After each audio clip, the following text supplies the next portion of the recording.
नमस्कार दोस्तों, स्वागत है आपका आज के राजस्थान के मुख्य समाचारों में। तो दोस्तों, राजस्थान की तमाम बड़ी खबरों पर बात करने से पहले इस वीडियो को लाइक और इस चैनल को सब्सक्राइब कीजिए और बेल आइकन के नोटिफिकेशन को ऑन कर लीजिए। तो दोस्तों, सीधे चलते हैं आज की सबसे पहली बड़ी खबर की ओर। राजस्थान में बिजली व कोयले का संकट जी दोस्तों, आपको बता दें कि राजस्थान में इस साल ऐतिहासिक बिजली की डिमांड रही है। वहीं गर्मी में 36 और सर्दी के मौसम में 17% बिजली डिमांड पिछले साल की तुलना में बढ़ गई है। इसी के साथ ही बिजली कंपनियों ने असेसमेंट किया है कि इस साल 17,500 से 1,800 मेगावाट तक बिजली की अधिकतम डिमांड पहुंच सकती है। वहीं इतनी डिमांड प्रदेश के इतिहास में आज तक कभी नहीं रही है। वहीं राजस्थान के बिजली मंत्री भंवर सिंह भाटी ने बिजली और कोयले के क्राइसिस को स्वीकार किया है। साथ ही कहा है कि करीब 20% तक बिजली डिमांड में बढ़ोतरी हुई है। वहीं सरकार किसानों को ज़रूरत के मुताबिक पूरी बिजली देना चाहती है, लेकिन हालात ऐसे हैं कि इस साल तो 11 से 12 जिलों में ही दिन में 2 ब्लॉक में किसानों को बिजली दे पाएंगे। इसी के साथ ही अगले वित्तीय वर्ष 2023 व 24 से सभी जिलों के किसानों को दिन में बिजली देने का प्लान है। वहीं राजस्थान में सबसे महंगी बिजली के पीछे का कारण मंत्री भाटी ने यहाँ की कठिन भौगोलिक परिस्थितियों को बताया है। वहीं सरकार ने बिजली डिस्कॉम्स को 1.5 लाख नए कृषि कनेक्शन और जारी करने को कहा है। वहीं डिमांड नोट भी जारी किए जा रहे हैं, लेकिन किसानों को दिन में पूरी बिजली देने की घोषणा और अलग से कृषि बिजली कंपनी एग्रीकॉम बनाने की अशोक गहलोत सरकार की घोषणाएं धराशायी होती नजर आ रही है। इसके बाद दोस्तों, अगली बड़ी खबर, सीएम अशोक गहलोत ने देखी भारत जोड़ो यात्रा की व्यवस्थाएं। वहीं बीजेपी पर साधा निशाना जी हैं दोस्तों, आपको बता दें कि राहुल गांधी की भारत जोड़ो यात्रा को लेकर मुख्यमंत्री अशोक गहलोत शुक्रवार को झालावाड़ दौरे पर पहुंचे। वहीं मुख्यमंत्री अशोक गहलोत सबसे पहले रायपुर की कृषि उपज मंडी पहुंचे। वहीं यहाँ उन्होंने मंत्रियों, जनप्रतिनिधियों और प्रशासनिक अधिकारियों से व्यवस्थाओं को लेकर चर्चा की। वहीं इसके बाद उन्होंने चौली बॉर्डर पर निरीक्षण किया और यहां यात्रा के लिए बनाए गए विश्राम स्थल का जायजा लिया। इसी के साथ ही मुख्यमंत्री अशोक गहलोत ने मीडिया से बात करते हुए कहा कि आज़ादी के बाद में यह राहुल गांधी की सबसे कठिन यात्रा है। वहीं यात्रा का भाव देश को एक और अखंड रखना है। इसी के साथ ही उन्होंने कहा कि प्रधानमंत्री पद पर रहते हुए इंदिरा गांधी ने अपनी जान गंवा दी, लेकिन देश को एक और अखंड रखा। वहीं राजीव गांधी भी शहीद हो गई। वहीं कांग्रेस का इतिहास त्याग और बलिदान कर रहा है। इसी के साथ ही बीजेपी की जन आक्रोश यात्रा को लेकर उन्होंने कहा कि बीजेपी की सभी यात्रा फेल हो रही है।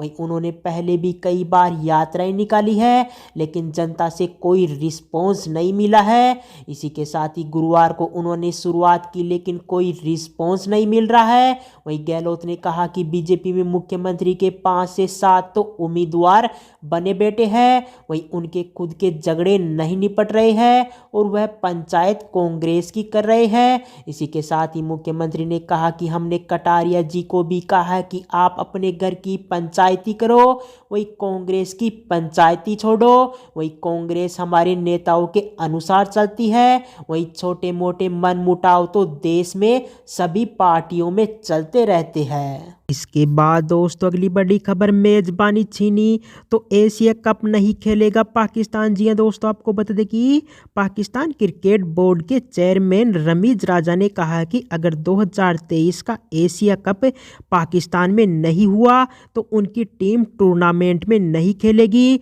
वही टीम इंडिया पाकिस्तान नहीं आ सकती, सिर्फ इस वजह से टूर्नामेंट की लोकेशन शिफ्ट नहीं होनी चाहिए। इसी के साथ ही भारत न आए तो न सही, लेकिन वेन्यू बदला तो सबसे पहले पाकिस्तान टीम टूर्नामेंट से अपना नाम वापस लेगी। इसी के साथ ही आपको बता दें कि 2023 का एशिया कप सितंबर में पाकिस्तान में होना है। वहीं इसके बाद अक्टूबर में भारत में वनडे वर्ल्ड कप होगा। वहीं वनडे वर्ल्ड कप के कारण ही इस बार का एशिया कप 20 की जगह 50 ओवर का होगा। वहीं पिछला एशिया कप अगस्त 2022 में यूएई में हुआ था, लेकिन होस्टिंग राइट्स श्रीलंका के पास थे। दरअसल उनके देश में राजनीतिक अव्यवस्था के चलते वेन्यू बदलना पड़ा था। इसके बाद दोस्तों अगली बड़ी खबर, इंटरनेट की कैद में 9 से 17 साल के बच्चे। जी हाँ दोस्तों, आपको बता दें कि बच्चों में लगातार इंटरनेट के इस्तेमाल का क्रेज बढ़ता जा रहा है। वही हाल ही में हुए एक सर्वे में देश के 40% से ज़्यादा पेरेंट्स से माना है कि उनके बच्चों को सोशल मीडिया चलाने, वीडियोज़ देखने और ऑनलाइन गेम खेलने की लत लगी है। वही इन बच्चों की उम्र 9 से 17 साल के बीच है।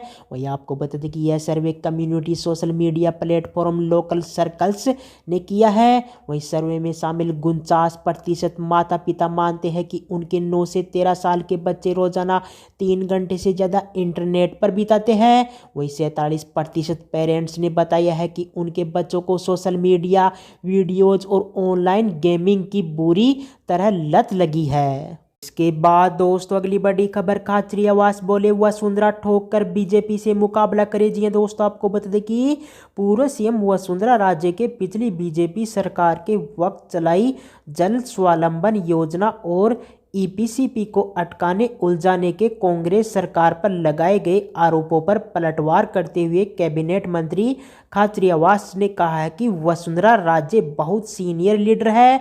वहीं उनका अपना एक रुतबा है। जब आदमी अपनी स्टाइल छोड़ देता है तो उसे राजनीति में नुकसान होता है। वहीं मैं जहां भी रहा हूं, मेरी जैसी आदत है वैसा ही रहा हूं। वहीं अड़ गया तो अड़ गया। इसी के साथ ही वसुंधरा जी को ठोक कर बीजेपी में मुकाबला करना चाहिए। वहीं घबराना नहीं चाहिए। वो आजकल दबाव में आकर बयान दे रही है।